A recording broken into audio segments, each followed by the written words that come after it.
Halo, assalamualaikum warahmatullahi wabarakatuh. Selamat pagi anak-anak semua. Bagaimana kabar anak-anak di rumah? Semoga anak-anak selalu diberi kesehatan oleh Allah Subhanahu wa Ta'ala ya. Nah, hari ini kita akan belajar tentang interaksi manusia dengan lingkungan alam. Namun, sebelum kita belajar lebih lanjut lagi, mari kita berdoa terlebih dahulu di rumah masing-masing. Semoga setelah kita berdoa, kita diberi kemudahan oleh Allah untuk memahami materi pagi hari ini. Nah, coba perhatikan gambar berikut. Gambar apakah itu? Ya, itu adalah contoh gambar lingkungan alam. Lalu apa itu lingkungan alam? Lingkungan alam adalah lingkungan yang terbentuk secara alami tanpa campur tangan manusia. Jadi yang terbentuk bukan hasil buatan manusia, tapi buatan alam itu sendiri.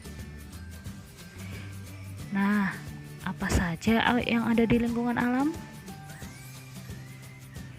Lingkungan alam terbentuk atas dua komponen, yaitu biotik dan abiotik. Komponen biotik merupakan komponen yang meliputi semua jenis makhluk hidup di suatu lingkungan.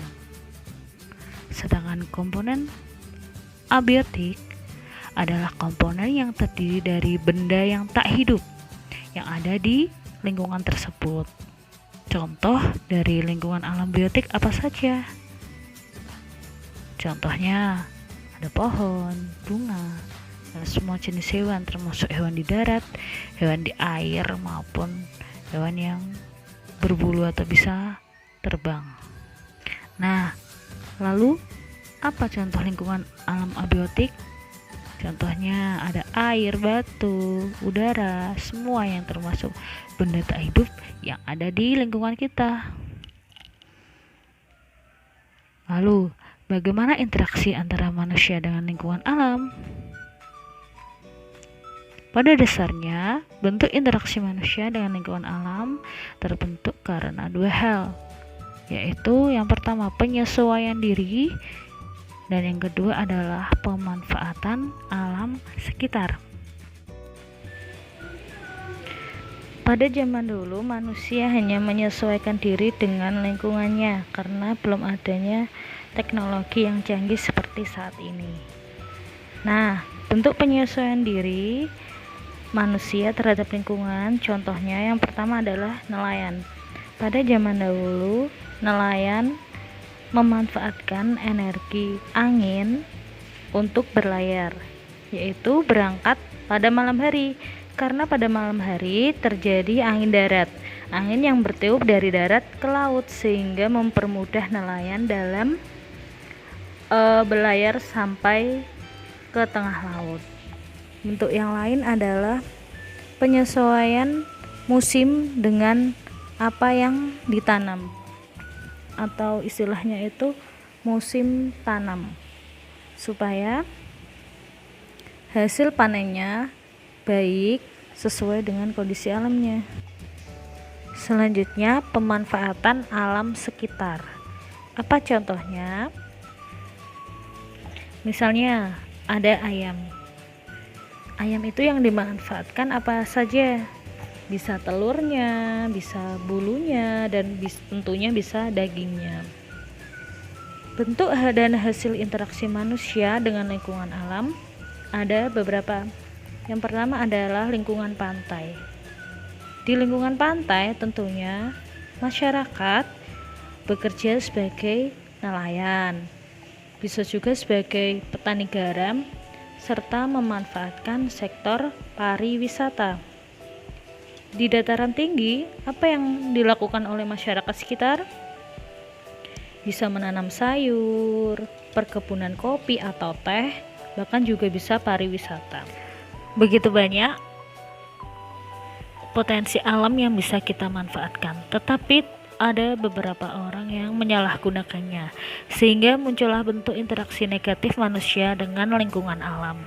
Apa saja contoh bentuk interaksi negatif manusia dengan lingkungan alam?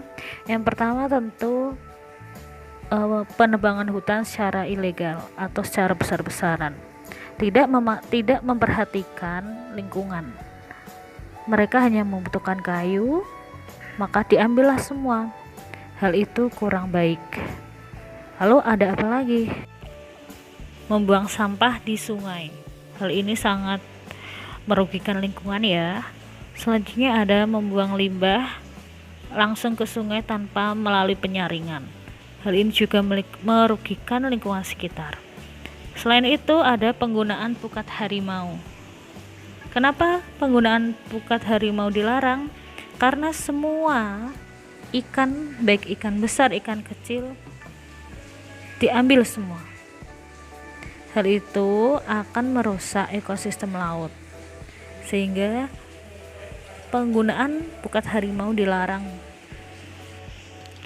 Lalu, apa akibatnya jika kita melakukan hal-hal buruk terhadap lingkungan? Yang paling terlihat jelas adalah adanya bencana alam banjir. Apalagi kalau kita suka sekali membuang sampah sembarangan, bahkan di sungai.